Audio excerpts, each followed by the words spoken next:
hello, everybody. Welcome to the FSU Coach Live. My name is Tim Baghurst, and today I'm joined by Coach Yasar Latif. Thank you so much for joining me. Soccer coach, developer of the Coaches Network. We're going to talk about those in a minute, but maybe you can just share a little bit of how you got involved in coaching. Yeah, I mean, I think like many, Tim, we all grew up playing different sports. Soccer over here, obviously football over here in the UK was my sport. But I think, similar to many, we get to an age where we just have to accept that we're never going to make it professional.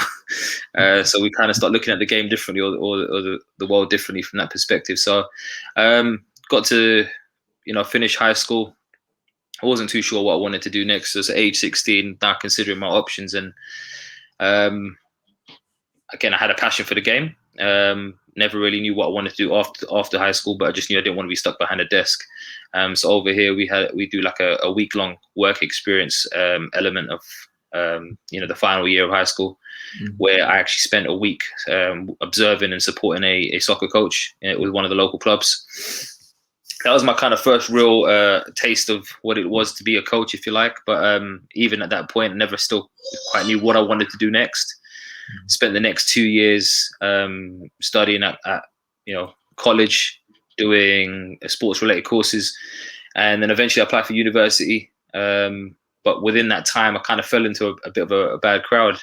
Ended up falling into some trouble with the law, got myself a criminal conviction, and at that point, I kind of was at a crossroads in my life where I had to make a decision, really. Am I going to carry on down the path that I'm going down, or am I going to try and do something a bit more positive and change the trajectory of my life in that respect? So, again, big passion for the game. I always had that passion for the game, and it was always kind of said to me, maybe you should go and consider doing your coaching badges, go get into coaching, and you love soccer, you love football.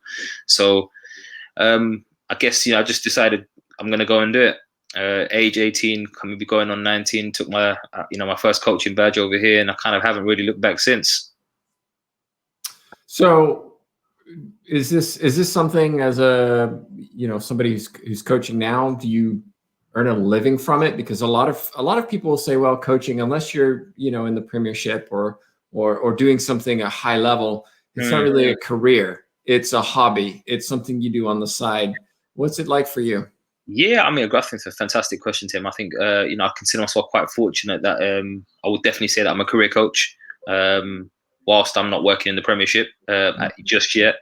I'm sure you'll find out when I'm there, but I've definitely been fortunate that in that majority of the time since I've started coaching, majority of the stuff that I have been doing, it has been involved in coaching. I've had a few other roles here and there outside of the coaching world, but nothing that's kind of led me astray from being involved in coaching, if you like. I think the closest thing, if I talk, some of the other roles, I used to be a personal trainer. I've worked in a gym and stuff like that, but I've always done football on the side. So I've always kind of had my hand in the pot, if you like.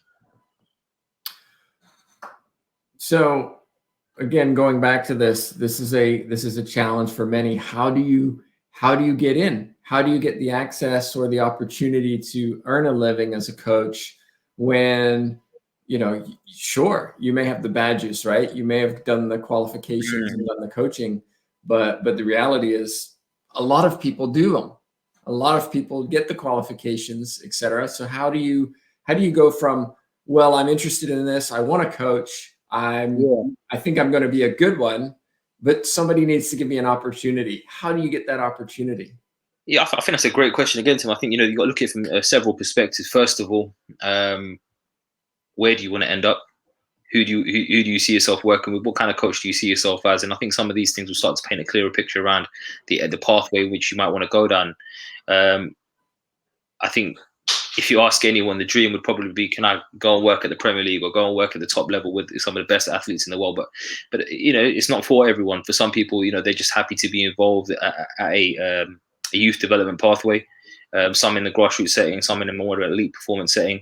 So I think it first and foremost is understanding what do you want to do and why you're doing what you're doing. So I think for me, I got into coaching, and we touched on it as well. I'm working more in the coach development space, and I think for me, the coach development thing is more. I really underlines maybe why I coach, because I wanted to have an impact on other people, and so having the opportunity to do that through coaching, which is combining my passion for the game of soccer or football, but also later discovered that actually one of my other passions is actually just helping other people, and almost soccer became a vehicle for me to kind of do that through. Whereas now my mindset is, right, I'm working as a coach developer. I'm working with the national governing body more recently in the last few years, and I guess delivering coaching qualifications for other prospective coaches. And what I found is actually my mindset's almost right. I could work with a group of maybe 16 athletes and help them to where they want to get to, or I potentially could have 16 coaches who then have 16 athletes each and have a much greater impact. So I guess coming back to your question, I think it's really important to maybe identify where do you want to end up, but also have a clear understanding. And just because that's where you want to end up doesn't mean that's where you are going to end up. And it's okay to change your mind. It's okay to have different goals as you go through the process, and along that path where you might stumble on something else which might be more better suited for you that you haven't really considered before. And it's interesting because I always ask these, any coaches that I come across, whether I be whether on the courses I deliver or whether several coaches that I mentor, do you know why you're doing this? I think for a lot of them, they come with very surface level answers, and I think to myself, well, what are you getting out of this? There's got to be something deeper than, I just want to be a good coach, or I want to see people develop. And that's great, but that's not going to get you anywhere unless you have much more clarity than that. You need to understand the sole reason and the real reason why you're doing this. So then that will, in my opinion, serve as fuel for the journey that you're about to go on. Because without that, you're just going to be chasing a tail that you're never going to catch. So I guess, if I had to come back to it, I say to myself, right, how do I get into this industry? Well, again, first of all, identify where you want to end up and why you want to do it, and understand that just because there's this avenue doesn't mean that's the avenue for you. And I think asking those questions, because I know plenty of coaches right now that would love to work in the Premier League, but there's plenty that don't. But a lot of people say they want to work higher up or maybe with older age groups because generally you get a better salary package from that. Sure. So we've also got to take that into consideration too. Well, if money wasn't an issue here, where would you want to work? So I think that there's that side of it as well. So, I think you're right. There's definitely for all soccer coaching, I think it's a global thing. Unless you're working in the professional game, you're probably always in that situation where you might have to juggle a few balls at once, if you like. But again, it just depends on what environment you want to work in and where you see your best suited. Okay, so let me kind of poke the bear, as we say in the US, a little bit.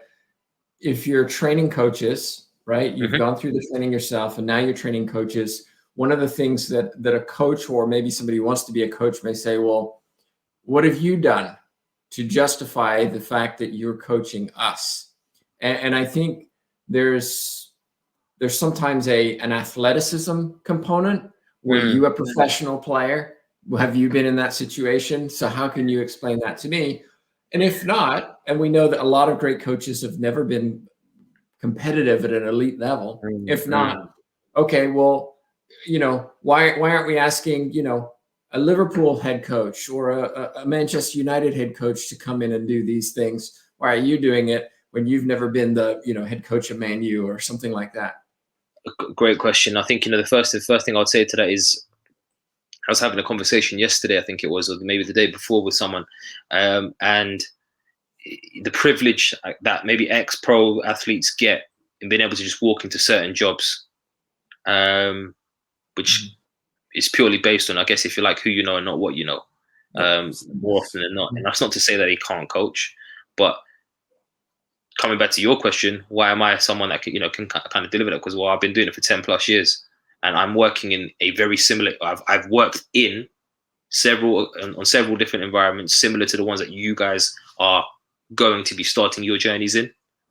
So I understand the context of what you're going into. I understand the environments. I understand some of the challenges. And it's not going to be like for like or a cookie cutter effect, if you like. But I am very familiar with the challenges you're facing. So not only have I got the experience behind me, but I also have the understanding through the qualifications that I've done in a range of different informal learning experiences that I can kind of lend to prospective coaches or coaches coming through the pathway, hoping to kind of develop that knowledge and get to where they want to end up. I consider myself quite fortunate in that I've been able to kind of work my way up to, having the UEFA A license.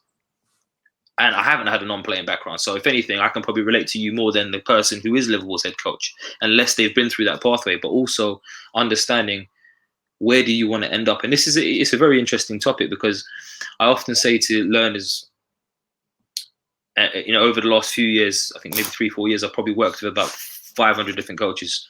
And across that time, some coaches, have preferred my delivery style as to others. There's been other coaches that I've come across that weren't on my courses, but I'm now responsible for in terms of mentorship. And the approaches are very different. And I do really say that when it comes to a course, if you like, there's never going to be the perfect tutor. There's never going to be a perfect instructor. It's literally going to be based on your learning style and the delivery style and thoughts and the opinions and the views of that person delivering that information. So there's going to be some people that take to the way I deliver, and there's some people think, nah, that's not for me, and that's fine, that's okay. So it's a bit of a lottery. But then, so if you come back to your question, I think I'm qualified to do it because I've got the experience. I've worked in those environments. I've had several different experiences, and had different opportunities across those environments that these learner coaches, if you like, are going to likely have to go through to trying to get to where they want to get to. And whilst the experiences aren't, going to be exactly the same, there's going to be a lot of things that are transferable. And I often say to coaches, it's not just the course that forget the course. You can learn whatever you want to take away from the course, but it's what you're doing in between the courses and outside of the courses, and the conversations you're having with the other fellow coach learners, or your, fellow instructors and tutors and people that you're not even interacting with them in that context, that you're going to learn from. It's that time on the grass that's going to make a difference in how you reflect. And all my job is as an instructor is not to tell you what the right or wrong is, but it's to actually challenge you on why you're doing the way you're doing it, and maybe use my experience to identify, right, have you considered this? Have you considered that? And just having a different eye and a different perspective on things sometimes is enough to qualify someone to do that.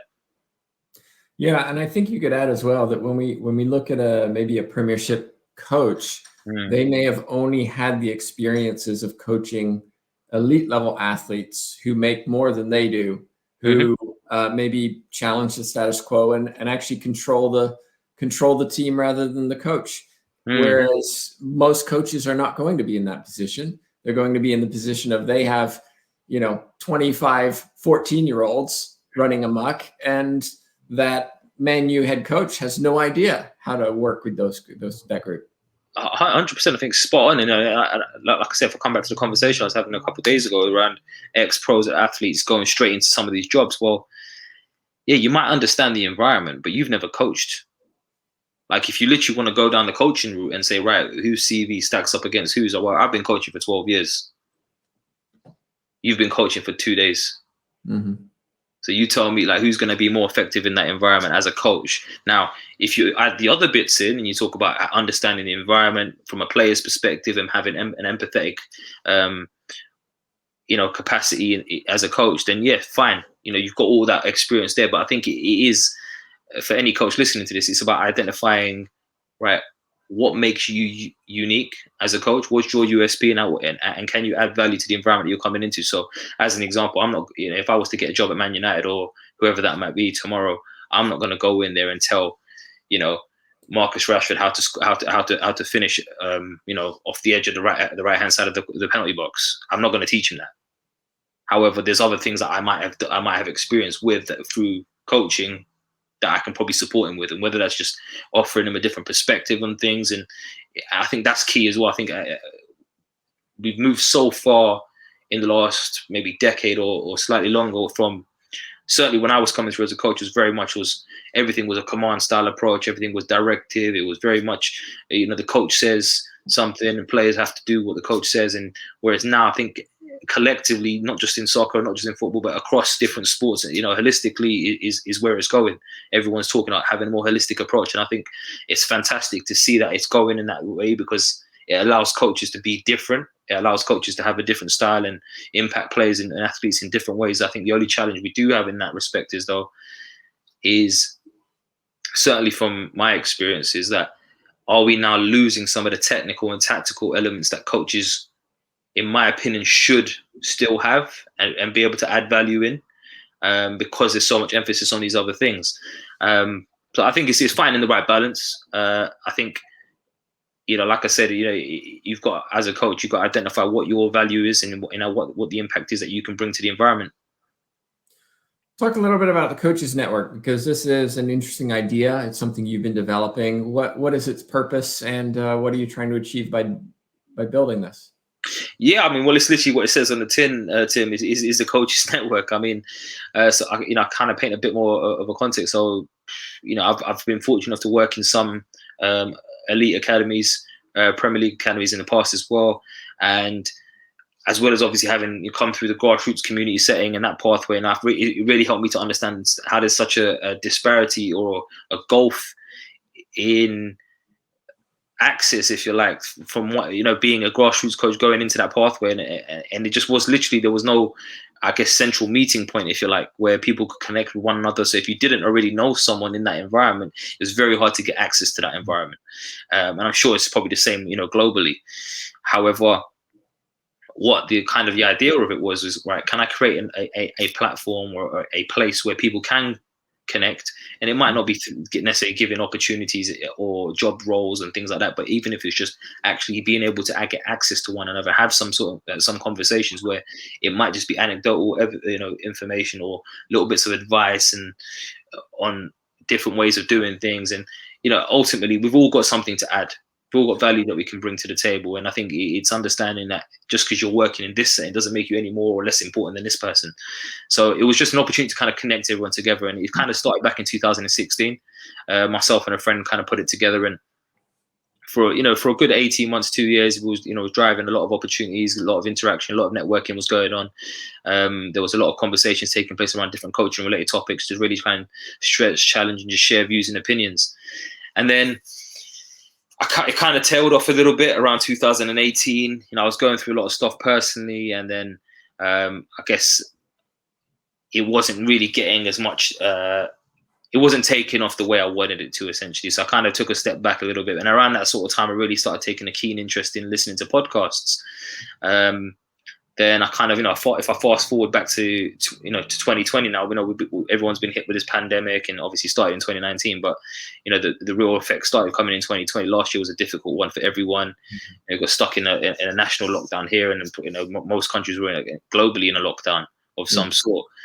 So we went into lockdown over here in the UK in March last year, and I think I lasted about maybe 5-6 weeks before I was just bored out of my head. I was bored. I was so bored, and I guess I've got a 1-year-old running around the house at the time, newborn, 6 months old, and my wife recently given birth. She just found out we're pregnant again, and she's like, "No, you need to do something with your time, because you're doing my head in. You're literally doing my head in. I've had enough of you. Like, if you don't do something with your time or get out my face, then we're gonna have a problem." So I was like, "All right, cool." So she's like, "You've had this idea for this podcast. You've been sitting on this idea. Why don't you just get it started and just see where it goes?" So with a little hesitation to start with, I just did it. And it started off with myself and one of my close friends, and then eventually within the space of a couple of days of having that conversation with him that we were going to start this, I ended up just coincidentally speaking to 2 other coaches that I knew, and just kind of run the idea by them and said, "Well, if you're interested, jumping on board." And I think it was at that stage I was probably more convincing myself than by having them involved. It was like, yeah, okay, maybe this can work. And looking for that additional reassurance at the time. So then, started having conversations about different coaching related topics. I think the first one was actually just talking about the impact of COVID-19 and how that's going to affect coaching and the rest of it. And then we kind of talked about a few different topics. And it's not that it wasn't good content, because I think the content was good, but it might have been targeted to or aimed at more of a grassroots kind of audience. And I was looking for something a bit more applicable to wider audiences that could kind of hit the grassroots setting, but also appeal to the guys that are working in the elite game. So I kind of took it upon myself. I thought, I've got a few friends that I know working in different clubs in different roles, and so I just gave one of them a call at one time, and we were just talking, and it just came across. I thought, right, I've got an idea. I've never done it before. I just want to see how it goes. I want to interview you. you up for it? And he said, yeah, let's do it. So a couple of days later, I interviewed him. A good friend of mine, Patrick, at the time, was working with the England under-16s boys side, and also the AFC Bournemouth academy side as well. So spoke to him, had a fantastic conversation with him, and it was just literally a couple minutes into speaking to him on this interview style format, if you like, where I thought, no, this is it. This is the way I want it to go, because this just felt a lot more natural for me. It felt like I was in my element having that conversation with him, but more importantly, I didn't need to depend or rely on anyone else to be involved in this process. It was just me and the guest. Whereas prior, it was like, we need to find a right time for everyone to get together. We need to find a right theme for everyone to be comfortable with. And it was just, I like the concept of what I was trying to do, but I just don't think it was where I needed it to be at that time for me to kind of keep it going and be motivated to continue, if you like. So I switched it to this style, and then it kind of just, it flowed well. Within a few weeks, I started reaching out to different guests and managed to get some really good coaches on in the first few weeks. And people often ask me, well, is it a coaching podcast? Well, no, it's actually not a coaching podcast. What it is actually a podcast about athlete talent and personal development. I just happen to be interviewing and speaking to a lot of coaches, which has then turned into speaking to people from wider disciplines, i.e. the performance psychologists, high performance coaches, sleep therapists, and physical performance coaches, you name it. Anyone is kind of involved in the athlete kind of talent development space. But if anyone actually listens to the podcast, what you will see is actually, yes, we are talking to coaches and people within that space, but actually the conversation is much more about the person's journey, and some of the things that have kind of worked for them, some of the challenges they've had, maybe how they've overcome it, some of the the obstacles they've had to face, some of the key takeaways and learnings from years of experience and a range of environments that they've worked in. So it's much more about the journey, and if you like, it's underlying. Whilst it's not maybe kind of presented in that way, it's almost like their keys to success, if you like, which kind of naturally lends itself to all the conversations I'm having with all the different coaches and different people. Because actually, at the end of each conversation, it's almost like, right, here's some key takeaways for people to kind of think about and go away and apply in their own journeys, whether that be in the coaching space or in any other area of their lives. So that's kind of it, really. And then it's just really gone from strength to strength. I've had some excellent coaches on there that, like I said, moved into wider disciplines and eventually started getting athletes involved. It got to a point where the podcast was growing and started getting some real traction, being listened to globally. And I remember just sitting down probably about July, August time last year with my wife, and I thought, I'm really enjoying how this is going. I think it can really take off. I'm having some fascinating conversations with people, and I've been getting some great reviews from people listening to it. So it's obviously having some impact. It's obviously doing well. It's obviously adding value. And I think from a selfish perspective, I'm having some great conversations with these people, and if I'm taking things away from this conversation, then surely the other people should be able to take away things from it too. And it might not even be the same things that I'm picking up on. So essentially, the idea was, I'm having a conversation with yourself, for instance, Tim, someone else, and whoever's listening to it can just it's an opportunity for them to be a fly on the wall, if you like, and really kind of take away some key nuggets from the conversation, or however they wish to view it. So it got to about July, it's growing global. So I want to kind of get some bigger guests on, and within the next few months, I've managed to get some fascinating guests, the likes of Sol Campbell, former England and Arsenal legend. I had obviously Shaquille O'Neal, NBA, legend. More recently, I've had the likes of Jack Wilshere, who's currently playing for AFC Bournemouth, but former England and Arsenal midfielder. So it's going well. Some great conversations taking place, some great opportunities coming off the back of it. And since I've started that, it's also kind of helped me push and drive some of the external bits I'm doing away from the podcast. So I've also got my own coach mentoring program. I run coach webinars and workshops, which are all online as well. So if people want to get in touch with me and get access to it, and obviously I can give them information on that as well.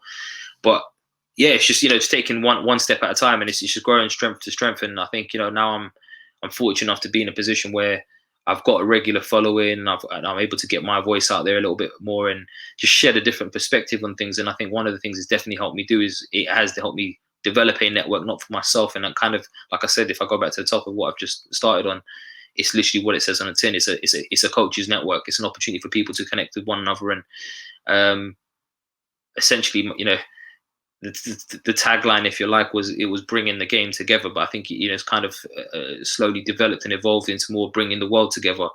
And that's kind of the mission. That's kind of the goal. That's kind of the aim.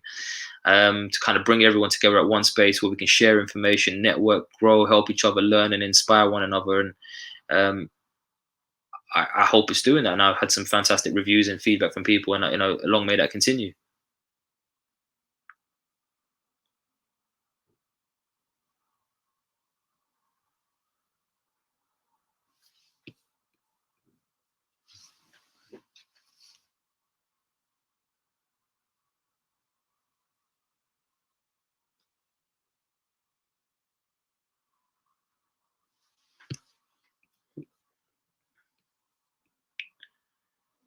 I think I've lost you, Tim.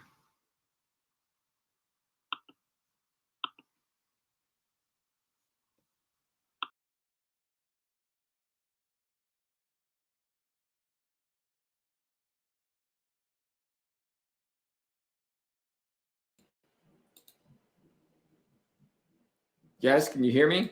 Yep, got you back now. I apologize. Facebook, I got a message saying Facebook streaming is interrupting everything. So no problem. Hey, welcome to online work, right? So I got your last question. I had one more question I wanted to ask you, and it's just based on your experiences as a coach and people you've worked with. If you're speaking to somebody who's interested in becoming a coach, or maybe somebody who's interested in moving up as a coach, what advice would you give them? Yeah, no, it's a great question. I think if I come back to what I was touching on earlier, know why you're doing it, what you're trying to get out of it, and be very clear, and don't be surface level. And I think I cover this in one of the workshops I deliver. I recently put together this workshop in the last few weeks and months around helping coaches identify the foundations of their coaching philosophies. Mm-hmm. From experience, I've come across thousands of coaches, and people often ask, very, very.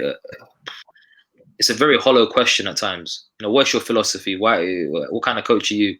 I feel like it just becomes it's just a routine question that people ask, and people just kind of really never pay enough attention or give it enough time and respect, if you like.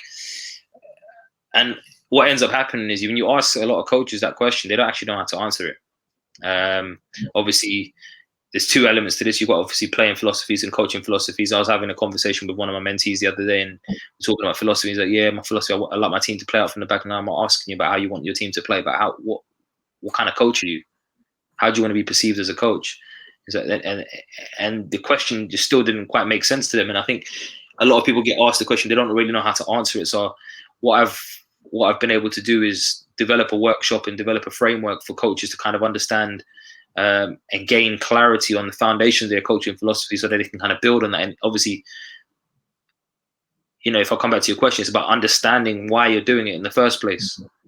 You need to know. You need to be clear on that, because that will inform how you work, how you behave, what kind of things you want to kind of maybe specialize in, if you like. And ultimately, it will dictate what kind of coach you end up wanting to become, and you do end up becoming. So for me, I know that at the beginning, when I first started this journey, I was very much focused on just improving people. I didn't know what the hell that meant. How was I going to do it? I didn't know. I didn't play at a high level, so how am I going to help someone else get there? Well, actually, there's going to be specific elements, and I guess for me, I kind of became fixated on the the technical detail and the attention to detail and the finer little things on how people form their techniques and how different actions are performed. But then, as time's gone on, my perspective on that has changed. I've learned that, okay, when I first started, I was like, I want to coach it, and it's got to be done in this way. Now it's, as time's gone on, there's more than one way of doing this. Let me take a step back and let me study the different ways that this can be done. So I always share an example of a time where I was working with a group of 6 players, goalkeepers at the time, but they were from 5 different countries. So there was a task that I was giving them. There was an exercise that we were doing, and they were all getting success. But what was kind of affecting me at the time was they're not doing it the way I want it done. But I had to kind of stop and pause for a second in that moment and think, well, does that even matter? Does it actually matter? Because it's almost like, well, if it's not broke, why do I need to fix it? Mm-hmm. And that was kind of the first real time I thought, okay, right, light bulb moment. Let me take a step back now. It's not about me, it's about them. What are they achieving? Well, they're doing what I've asked them to do. Are they doing it in the way that I want it done? No. But I like pizza, but I'm not going to like everyone's pizza. Mm-hmm. So I think if you look at it from that perspective, it's just right, okay, accepting there's different ways of doing it. So for me, I became fixated on that. And then I later I've now evolved to the point where I don't really care how you do it. I don't care how you do it. But what I'm more interested in now is, why are you doing it the way that you do it? Mm. Why have you decided to apply this skill or this maneuver or this action at this given moment? What are you processing as information for you to make a decision of? In fact, are you even aware of those factors? Or are you just going through the motions subconsciously saying, right, I'm going to pass it now, or I'm going to pass it like this, I'm going to do a step over, because actually something has triggered you to do that move or that action or that behavior, but you've never actually consciously paid attention to it. So, people often ask me now, what if I had that same question, what's your philosophy 10 years ago? I don't think I would have been able to answer it. But now I don't really have a philosophy in terms of the way I play, but I like to consider myself as a coach of the why. I want to help players understand why, but the reason why I'm able to do that is because I'm passionate about understanding the why. So as a coach, I guess my advice is, understand what's important to you within this development process. So if you're working with youth players and you want to create an environment that's much more about fun and engagement, well, you have to be passionate about fun and engagement. And if I look at myself, like, as much as I think that's important, I've often found myself in situations where I'm not really working alone. I tend to be working with another coach, and more often than not, I tend to be the lead coach. And because that's kind of, I guess, if you like, my focus is much more on the technical, tactical stuff. I don't neglect the social side of things, but I often leave that to the assistant coach or the coach that's working with me in that case, because whether by coincidence or not, they tend to be more passionate about that stuff. So I kind of have this approach of, well, let's just play off our strengths. I'm not going to be excellent at everything, but it doesn't mean that you can't be good at other things. But just focus on why you want to be a coach. Focus on where you think you can add most value and what your impact could be, and build yourself. Build your philosophy, build your way of working, build your impact off that. Let that be the first brick of your house, if you like, and then build the rest on top of it. So, sprinkle some of that social stuff in there, sprinkle some of that physical element in there, but don't change yourself, and be authentic. Essentially, be authentic to what kind of coach you want to be and the impact you want to have. Great answer. If somebody does have a question for you, maybe they're watching it later on YouTube or listening to the podcast, what's the best way for them to get in touch with you? Yes, I'm on all the socials, trying to keep up with it. We're getting old, but we've got to stay active. So I'm on Twitter at the Coaches Net, or I'm on Instagram at the Coaches Network. So those are probably the best two places to get in touch with me. Alternatively, I'm more than happy to share my email with you. It's just info@thecoachesnetwork.co.uk.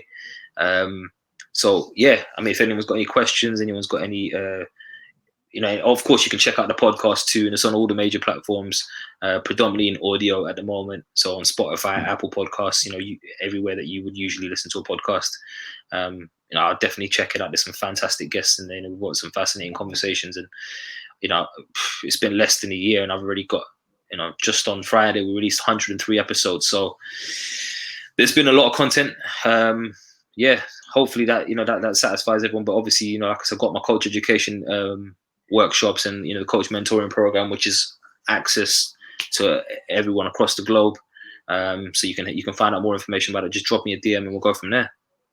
All right. Thank you so much for joining us. And of course, those of you watching, just a reminder that each and every week we interview a guest. And of course, be sure to subscribe to the YouTube channel, Facebook, wherever you're watching. Thank you so much.